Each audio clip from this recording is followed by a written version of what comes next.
এই যে কয়েকদিন আগে তুফান গেল,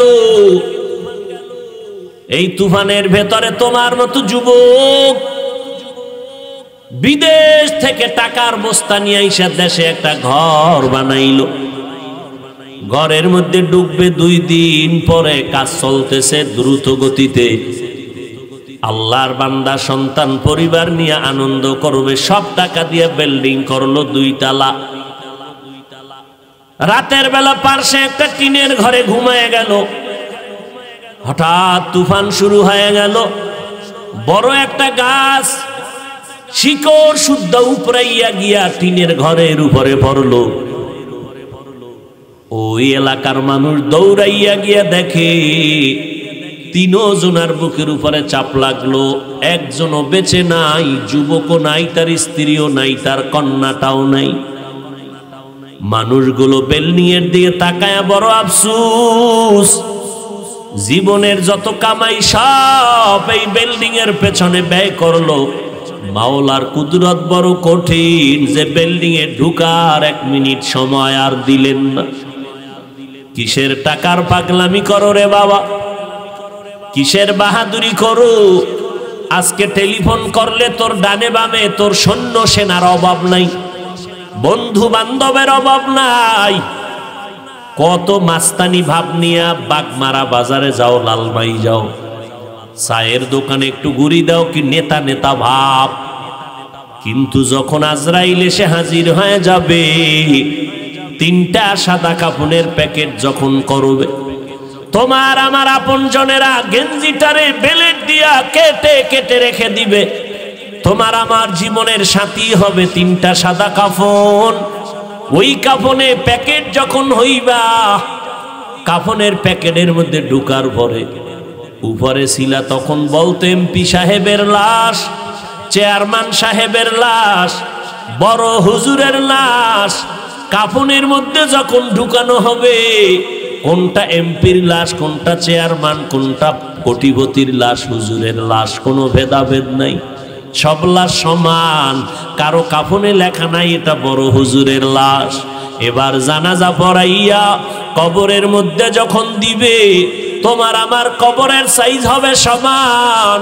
ধনী মানুষটার কবর 1 হাত বড় হবে তাও না, ধনী মানুষটার কাফন একটা বাড়ায় দেওয়া হবে তাও না।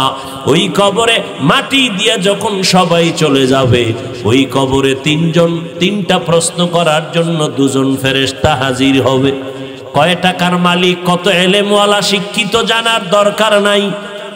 তুমি যত বড় পিসাব হও, যত বড় বক্তা হও, যত বড় কোটিপতি এসপি এমপি হও, তোমার কাছে প্রশ্ন 3টা। রবের পরিচয় দাও, ধর্মের পরিচয় দাও, রাহমাতুল লিল আলামিনের পরিচয় দাও। যারা দুনিয়াতে আল্লাহর নেয়ামত পেয়ে শুকর আদায় করে নাই, এই দুনিয়াতে যত নেয়ামত আছে এর মধ্যে সব থেকে দামি নেয়ামত হলো একটা, তার নাম দ্বীনের হেদায়াত। এই দ্বীনের হেদায়াত পেয়েছো তুমি, আল্লাহকে পেয়েছো, সব তুমি পেয়েছো। আর যদি টাকা পয়সা বাড়ি গাড়ি পাইছো, দ্বীনের হেদায়াত পাও নাই, তুমি কিছুই পাও নাই রে বাবা। এবার দ্বীনের হেদায়াত পাইয়া যদি শুকর আদায় করো, আল্লাহ কয় বাড়াইয়া দিব, তার মানে আমি জান্নাতের পথে চলা তোমার জন্য আসান করে দিব।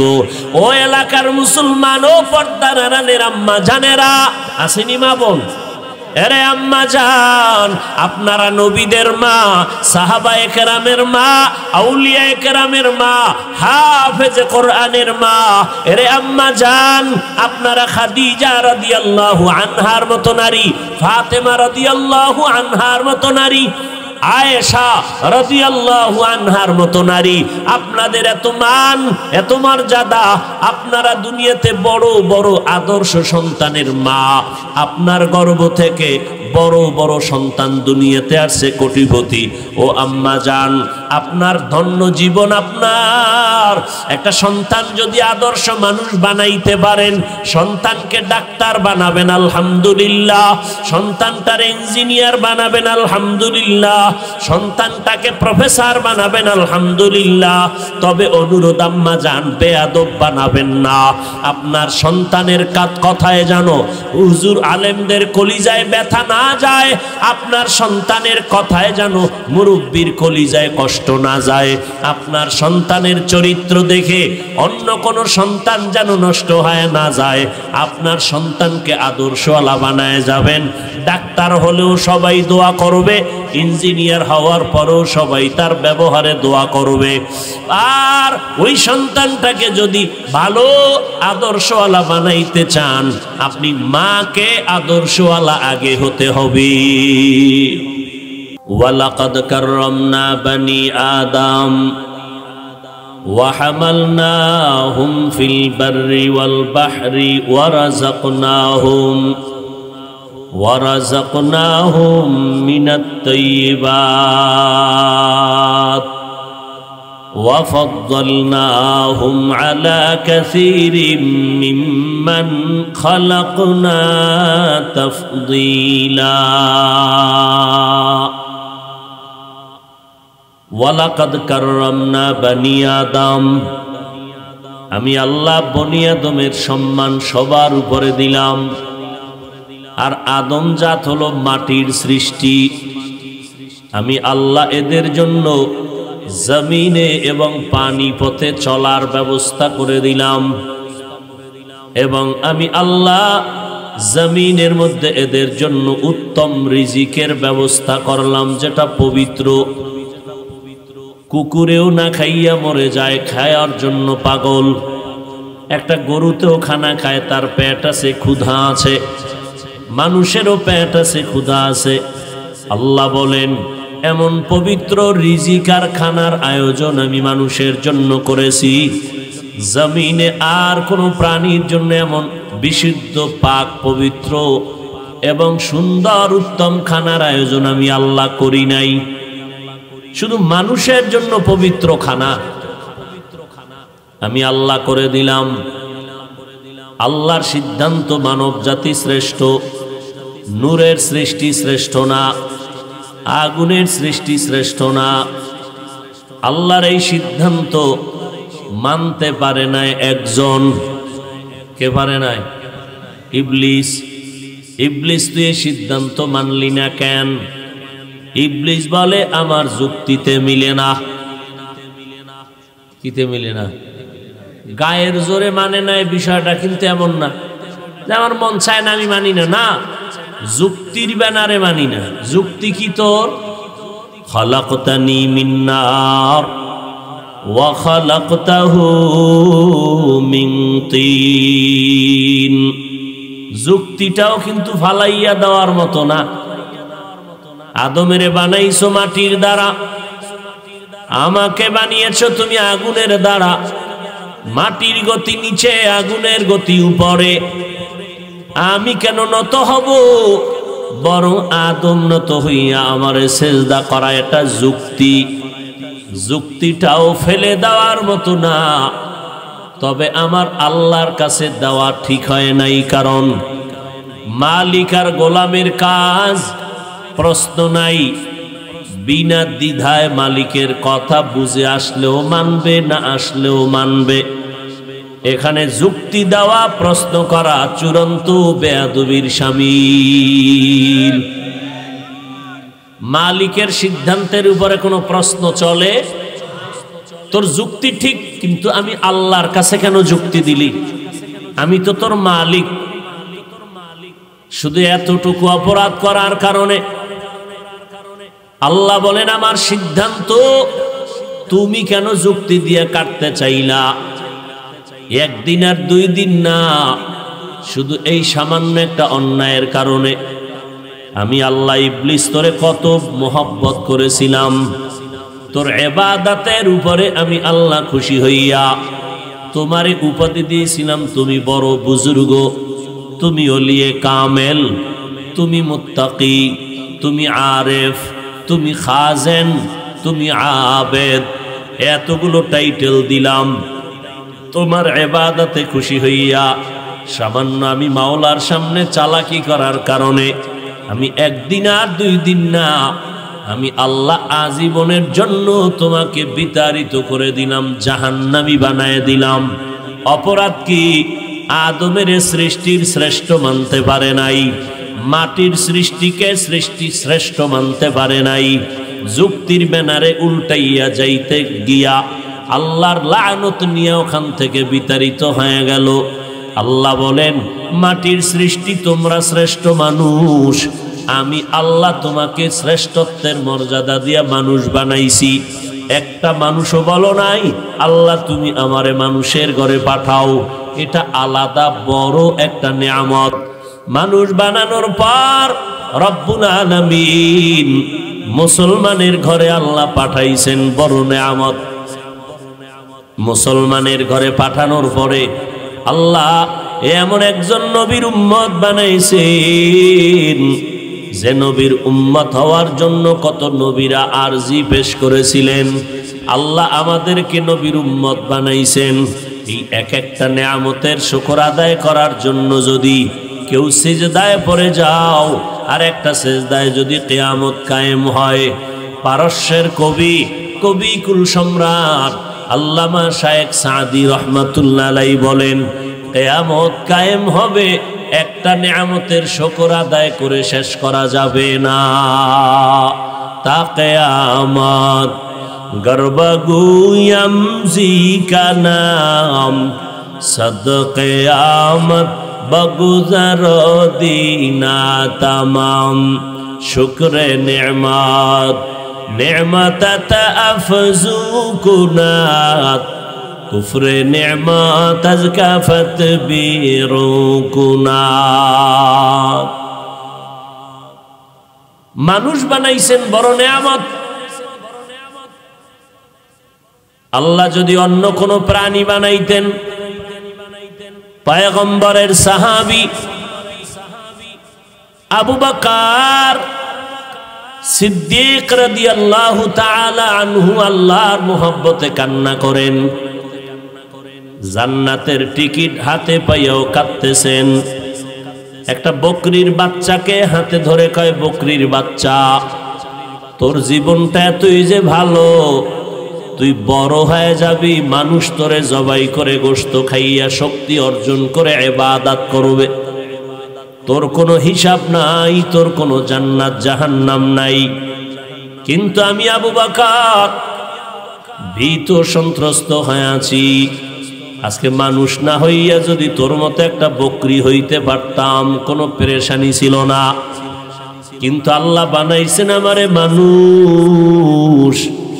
আমি আবু বকরের আল্লাহর দরবারে একদিন দাঁড়াতে হবে, জবাব দিতে হবে। হিসাবে যদি একটু গরমিল হয়ে যায়, আমি আবু বকরকে জাহান্নামের আযাবে জ্বলতে হবে। এই ভয় আল্লাহ আমাকে মানুষ বানাইছেন, বড় ভয় আছি আমি। আল্লাহ তাআলা আপনাকে আমাকে মানুষ না বানায় ভিন্ন কোনো প্রাণী বানাইতেও পারতেন। আল্লাহ এমন একজন মানুষ বানাইছেন যেই মানুষ বড় সৃষ্টির শ্রেষ্ঠ। আবার কত বিধর্মীরা ধর্ম ত্যাগ করিয়া আল্লাহর দ্বীন গ্রহণ করে মুসলমান হয়। আল্লাহ তাআলা বিনা আরজি আর দরখাস্ত ছাড়া আপনাকে আমাকে মুসলমানের ঘরে পাঠাইলেন, এবং আল্লাহ এমন একজন নবীর উম্মত বানাইছেন যে নবীর উম্মত হওয়ার কারণে জান্নাতে আমাদের আগে কেউ প্রবেশ করতে পারবে না। কিন্তু আল্লাহ বলেন, শুকর আদায় কর, আমি আরো নিয়ামত তোমাদের উপরে বাড়ায় দিব। শুকর আদায় কেমনে করবা? ওয়া ইন তাউদ্দু নি'মাতাল্লাহি লা তুহসুহা। নিয়ামত যদি একটা একটা গণনা করো বান্দা, শেষ করতে পারবি না। তবে একটা শব্দ আমি তোদের শিখাই দিলাম, যেই শব্দটা বললে সব শুকর একটা শব্দর দ্বারা আদায় হয়ে যাবে। ওই শব্দটার নাম কি? আরো জোরে বলেন। আলহামদুলিমান কদ্দারা খাইরাও ওয়া খাবালা। আলহামদুলিমান কদ্দারা খাইরাও ওয়া খাবালা ওয়া শুকরু লিমান সাওয়ারা হুসনাও ওয়া জামালা والشكر لمن صور حسنا وجمالا فرد صمد عن صفة الخلق بريء فرد صمد عن صفة الخلق بريء رب أزلي خلق الخلق كمالا رب أزلي خلق الخلق كمالا সব প্রশংসা কে পাবেন? একটা একটা করে আদায় করবি, জীবন শেষ হবে, শেষ মাথায় যেতে পারবি না। এজন্য আমি তোরা শব্দ শিখাই দিলাম, মোহাব্বতে এই শব্দ বলবি, সব প্রশংসা এক শব্দের দ্বারা আদায় হয়ে যায়। আব্দুল্লাহ ইবনে ওমর পয়গম্বরের সাহাবী বলেন, যেই মুমিনের মধ্যে 4টা গুণ অর্জন করতে পারবে, আমার আল্লাহ খুশি হইয়া ওই 4 গুণওয়ালা মুমিনের জন্য জান্নাতে বিশাল বড় বালাখানা বানায় দিবেন। এই মুমিন, 4 গুণ যদি অর্জন করতে পারো, আল্লাহ তাআলা জান্নাতের মধ্যে খুশি হয়ে তোমার এই 4 গুণের বিনিময়ে বিশাল বড় জান্নাতে বালাখানা বানাবেন। 1 নাম্বার গুণ, এ মুমিন, তুমি জীবনে যত কাজ করবা সব কাজগুলোর ভরসা হবে একমাত্র আমার আল্লাহর উপর। কার উপর? এটার আরবিতে বলে তাওয়াক্কালতু। জোরে কও, তাওয়াক্কালতু। বান্দা ঘর থেকে যখন বের হবা, কার উপরে ভরসা? বিসমিল্লাহি তাওয়াক্কালতু আলাল্লাহ, আমি আল্লাহর উপরে ভরসা করলাম, কারণ আমার নিরাপদে পৌঁছানোর তৌফিক কে দিবেন? রাস্তায় চলার জন্য নিরাপত্তা কে দান করবেন? দুনিয়ার কেউ নিরাপত্তা দিতে পারে না। যদি নিরাপত্তা কেউ দিতে পারত, নিরাপত্তাকারীরাও মারা যাইত না।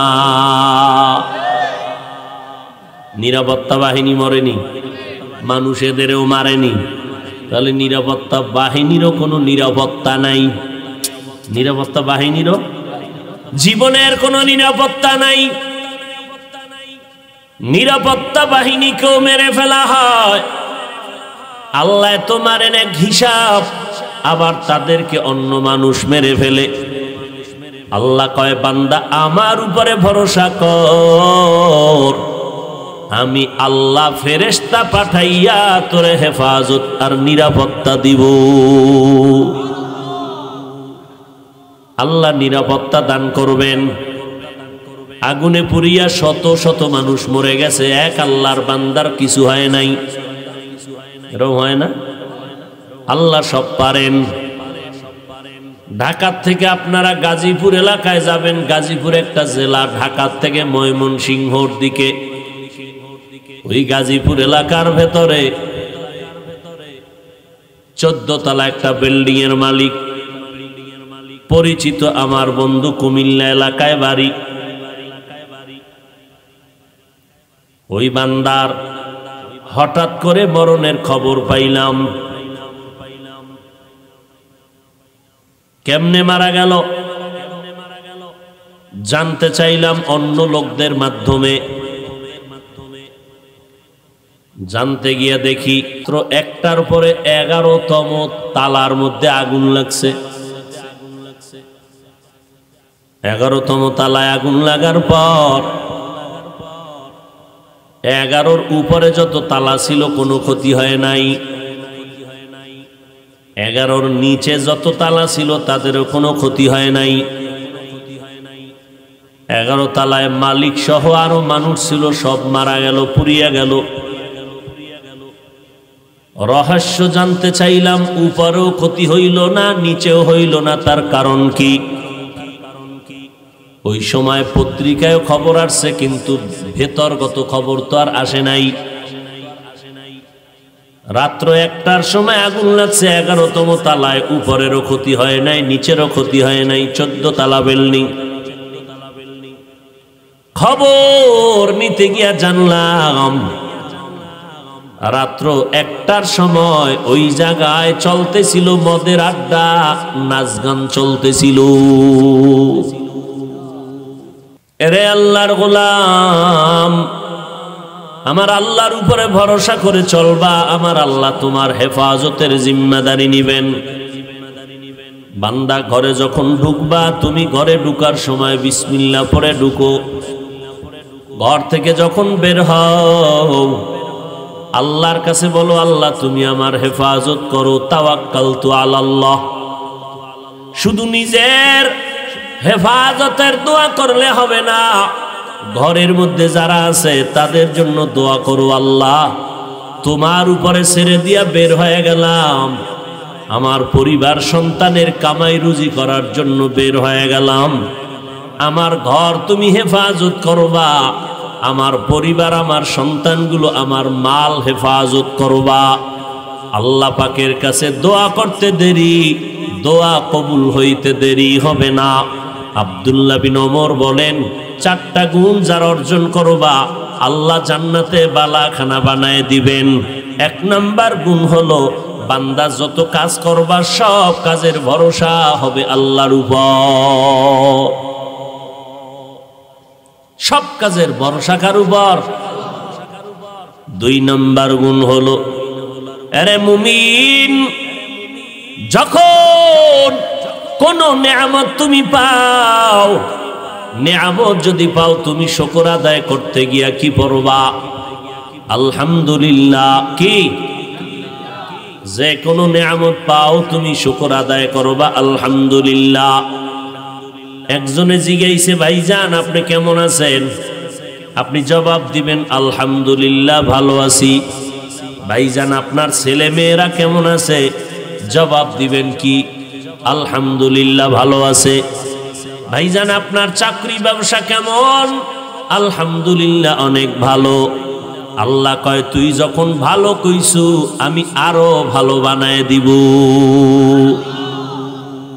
আর যদি কও না শান্তি নাই, তোরে এত কিছু দিয়েও যদি গাদ্দারি করো, তা দেখবি ব্যবসা ধস, হঠাৎ দেখবি দোকানে আগুন লাগছে।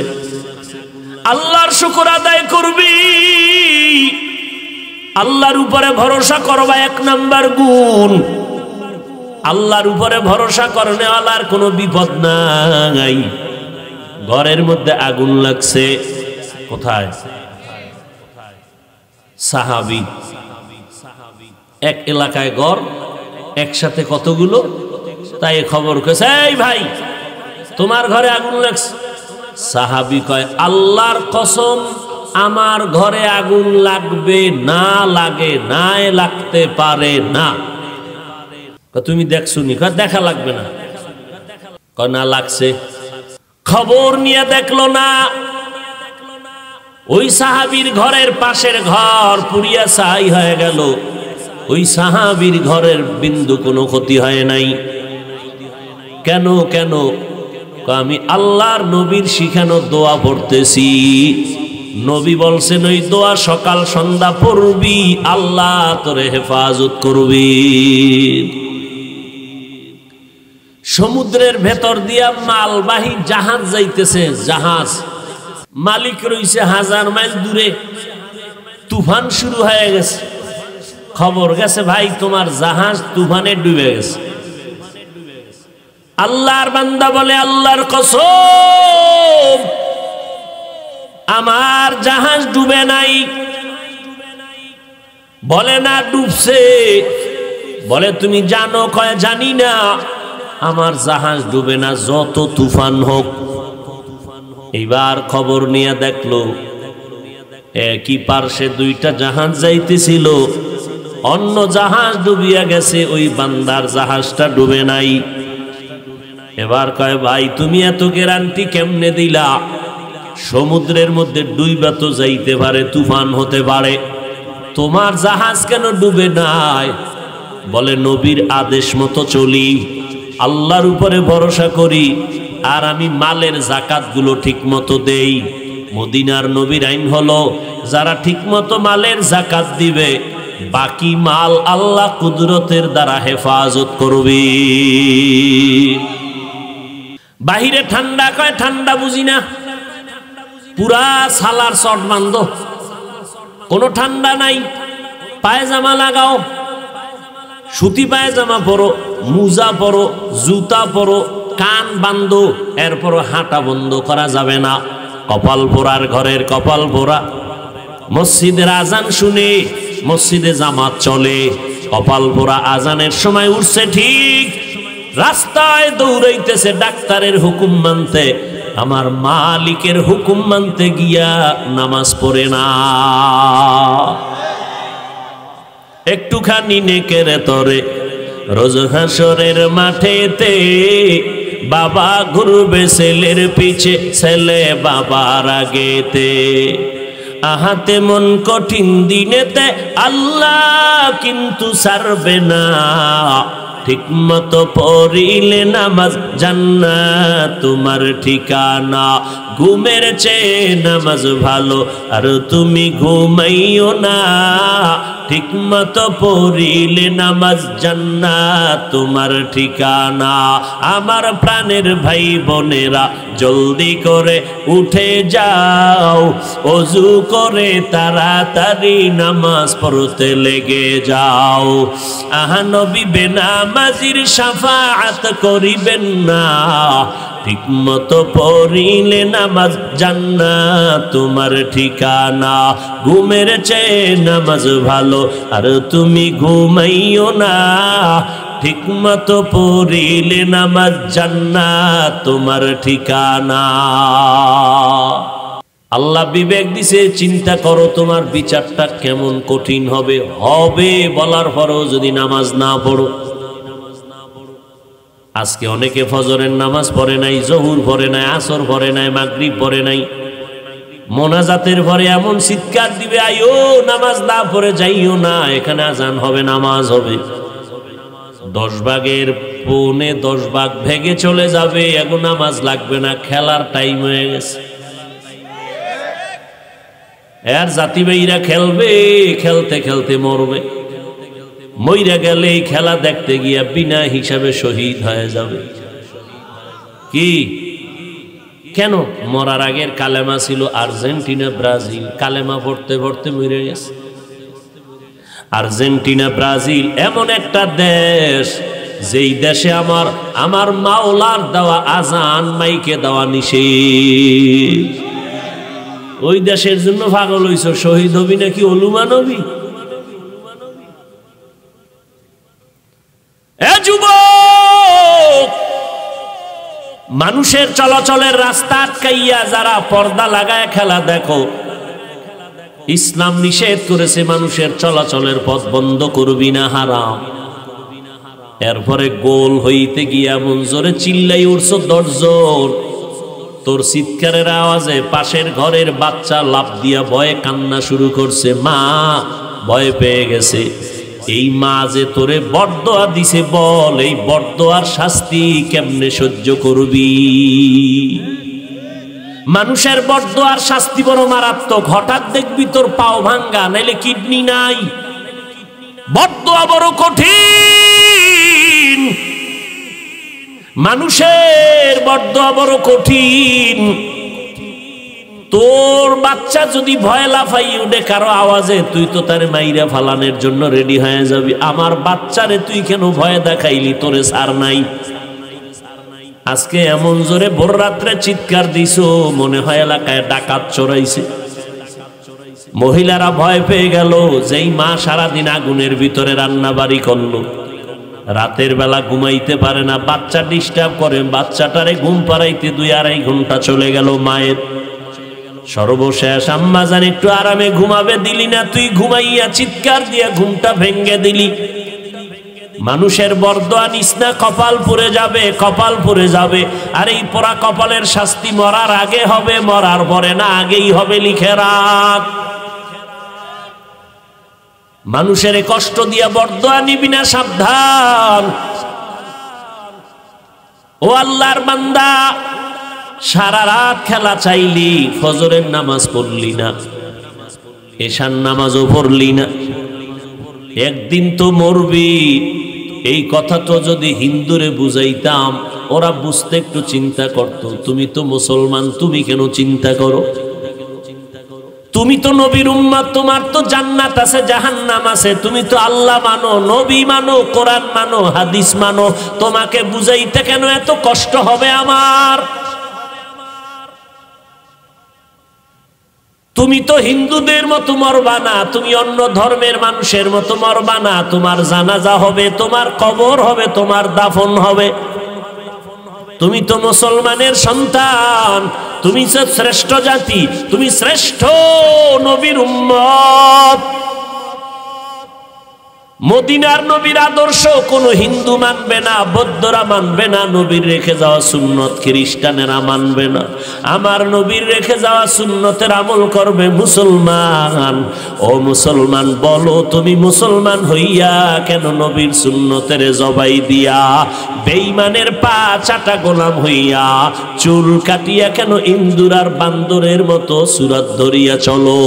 বলো তোমার কাছে কি নবীর তরিকা মজা লাগে না? যদি বলো হ্যাঁ নবীর আদর্শ ভালো লাগে না, তো লিখে রাখো কিয়ামতের দিন নবীর শাফাআত তোর কপালে হবে না।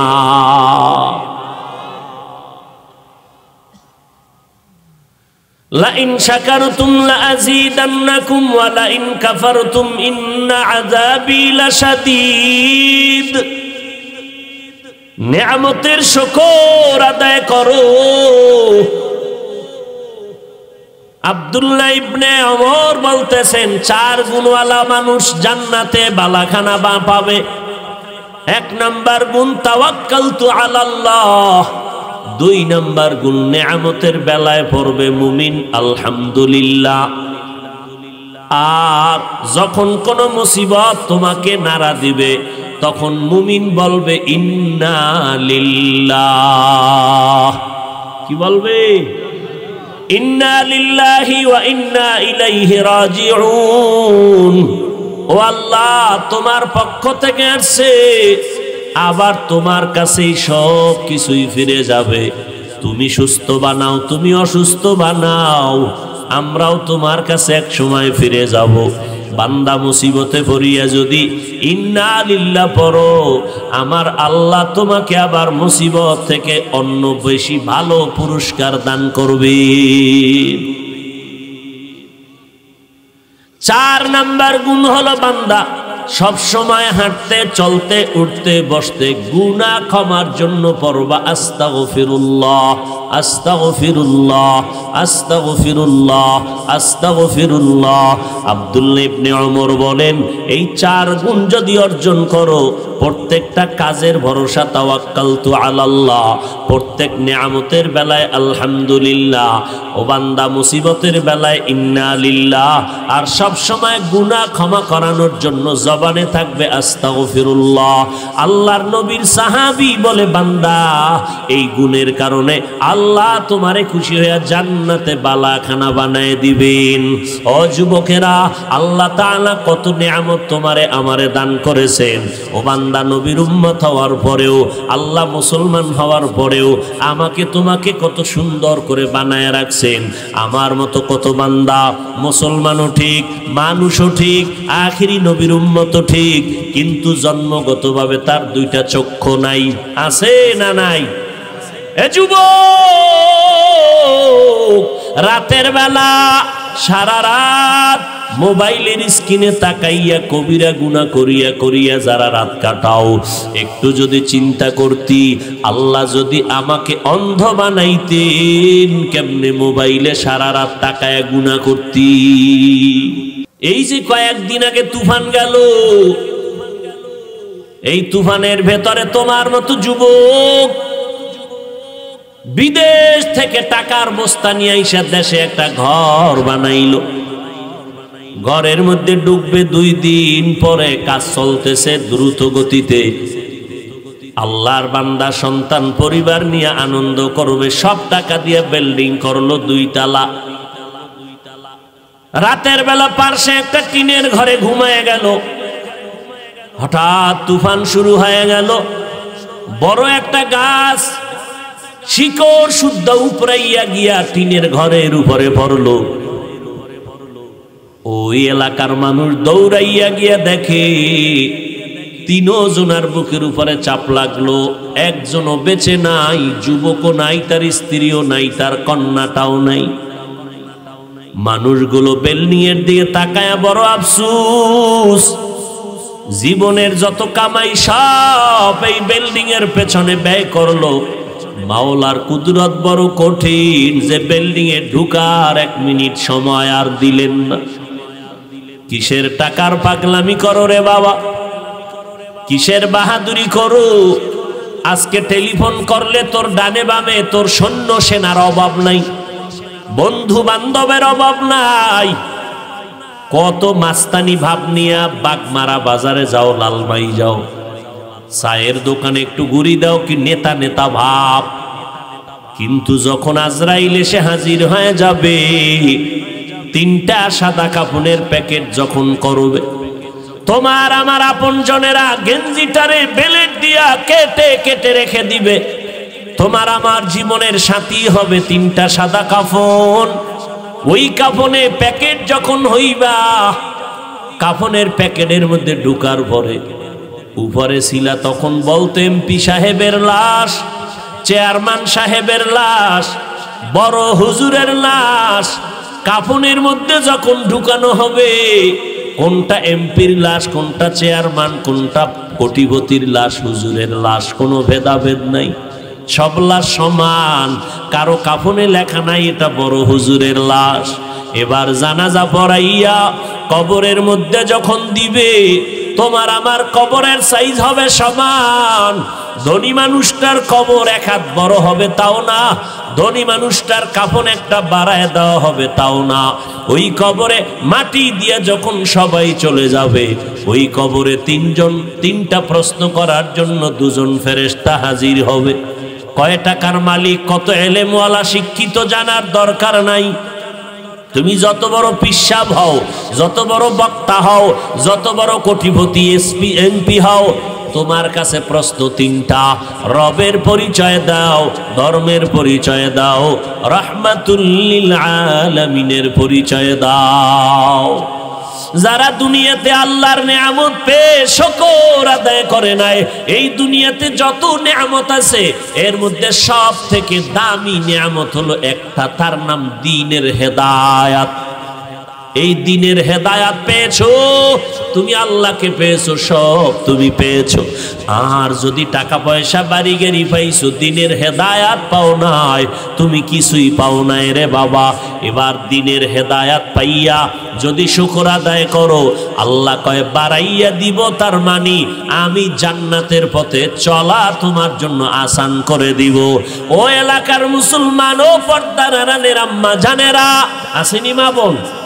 এরে আম্মা জান, আপনারা নবীদের মা, সাহাবায়ে কেরামের মা, আউলিয়ায়ে কেরামের মা, হাফেজে কোরআনের মা।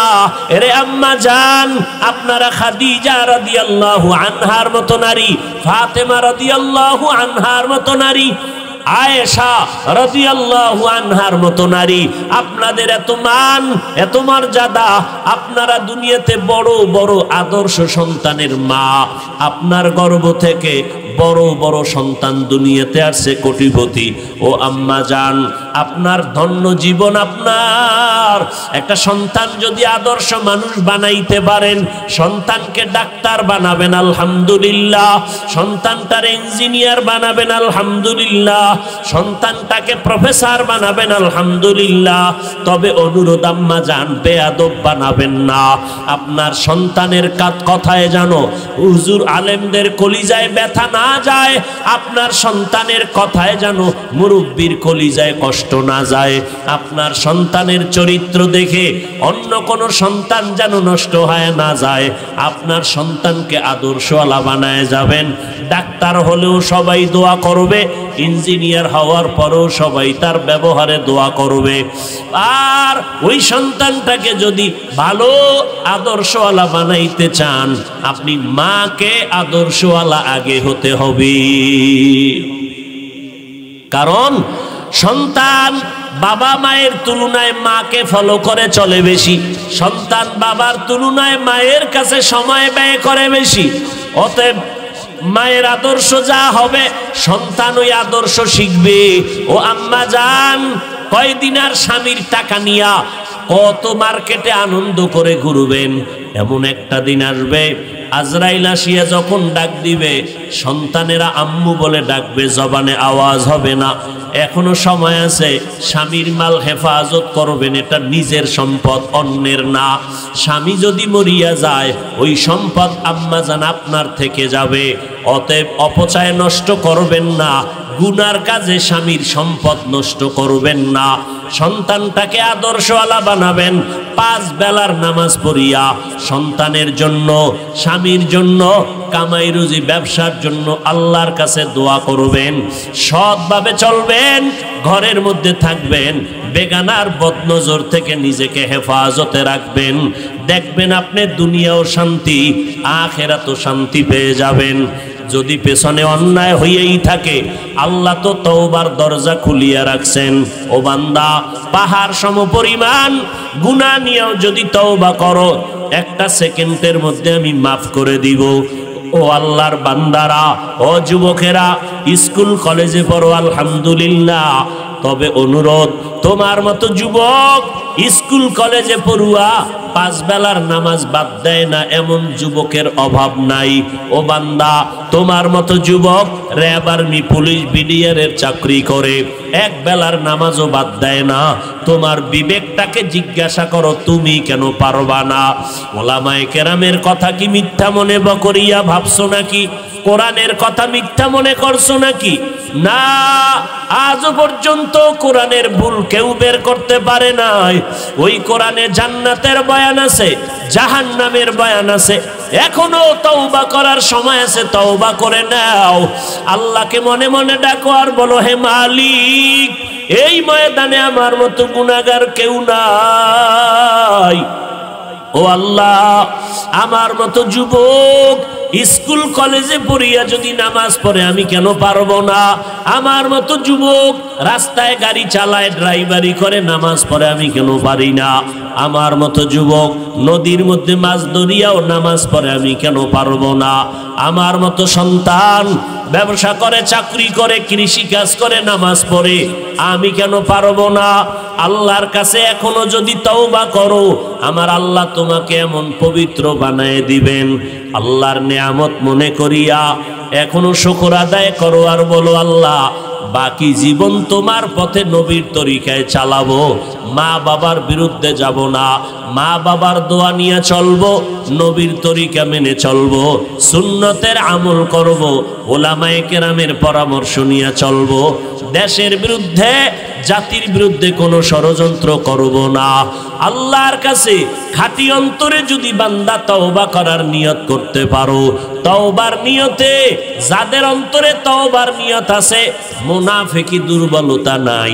কারণ এই জমিনে এত বছর, 13টা বছর আমার নবীকে দেখলো, নবীর বয়ান শুনিয়া এরপরেও কালেমা নসিব হলো না আবু জাহাল বেঈমানের। এই জমিনে এমন কিছু বান্দা থাকবে যাদেরকে কোনো বয়ানে ধরবে না, শক্ত অন্তর নিয়ে বসবে, দিল নরম হবে না। তবে যাদের দিলটা নরম, অন্তর নরম করিয়া 2-1 যদি তওবার জন্য রেডি হয়, আল্লাহ তাআলা ওদের বিনিময়ে আমার আল্লাহ সবাইকে মাফ করবেন এবং তওবা করতে দেরি হবে, গুনাহ মাফ হইতে দেরি হবে না। ও আল্লাহর বান্দারা, তওবার খাঁটি নিয়ত যদি থাকে, মরিয়া গেলে যাব আর নামাজ ছাড়বো না, বেপরদায় চলবো না, নবীজির তরিকার বাইরে চলবো না, মা বাবার সাথে বেয়াদবি করব না, ওলামায়ে কেরামদের বিরুদ্ধে যাব না, দেশ ও জাতির বিরুদ্ধে ষড়যন্ত্র করব না। তওবা করার যদি নিয়ত হয়, যাদের নিয়ত খাঁটি তাদেরকে বলবো, 2টো হাত আমার আল্লাহকে দেখায়া দাও। আয় আল্লাহ, সবার হাত কবুল করে নেন, তওবা কবুল করে নেন, তওবার উপরে মজবুত হইয়া চলার মতো তৌফিক দান করেন, আমিন। আলহামদুলিল্লাহি রাব্বিল আলামিন, والصلاة والسلام على سيد الأنبياء والمرسلين وعلى آله وأصحابه أجمعين يا أرحم الراحمين يا أرحم الراحمين يا أرحم الراحمين رب ارحمهما كما ربياني صغيرا اللهم إنا نعوذ بك من البرص والجنون والجذام وسيء الأسقام يا الله আজকের মাহফিল কবুল করে নেন আয়োজনকারী সহযোগিতাকারী দান সদকাকারীদের কবুল করে নেন মাদ্রাসা কবুল করে নেন আয় আল্লাহ এলাকার ঘরে ঘরে শান্তি দান করেন মা বোনদের মাফ করেন পর্দানিশি আবেদা বানায় দেন সারা দুনিয়াবাসীকে মাফ করে দেন আয় আল্লাহ আমার যুবকদের দ্বীনের খাদেম বানায় দেন আয় আল্লাহ মাদ্রাসার যা প্রয়োজন গাইবের থেকে ব্যবস্থা করে দেন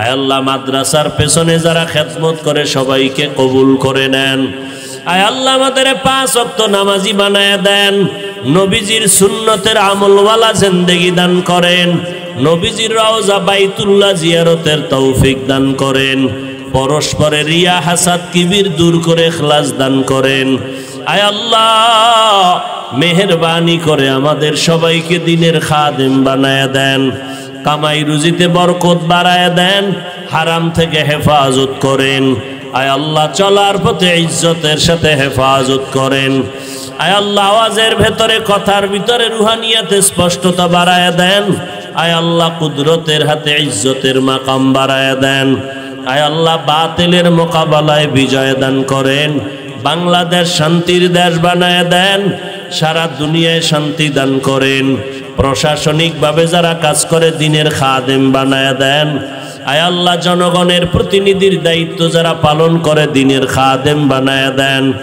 আয় আল্লাহ আমরা যারা হাত তুলেছি যাদের মা যাদের বাবা দুনিয়াতে নাই অন্য মুরব্বীরা যারা কবরে আছে মেহেরবানি করে সবার কবর জান্নাতের বাগান বানায় দেন যারা বেঁচে আছেন দীর্ঘ নেক হায়াত দান করেন আয় আল্লাহ অসুস্থ যারা সুস্থতার নেয়ামত বাড়ায় দেন আয় আল্লাহ দীর্ঘ নেক হায়াত দান করেন সুস্থতার নেয়ামত বাড়ায় দেন নিরাপদে খেদমতের জন্য সারা দুনিয়ায় কবুল করে নেন আয় আল্লাহ আমাদের দিলের নেক আশাগুলো পূরণ করে দেন ঈমান ও আমলের শক্তি বাড়ায় দেন নবীজির মোহাব্বতে আমাদের কবুল করে নেন আমাদের সন্তানগুলো নেককার বানায় দেন যুবকদেরকে দ্বীনের খাদেম বানায় দেন মোবাইলের গুনাহের থেকে আমাদেরকে হেফাজত করেন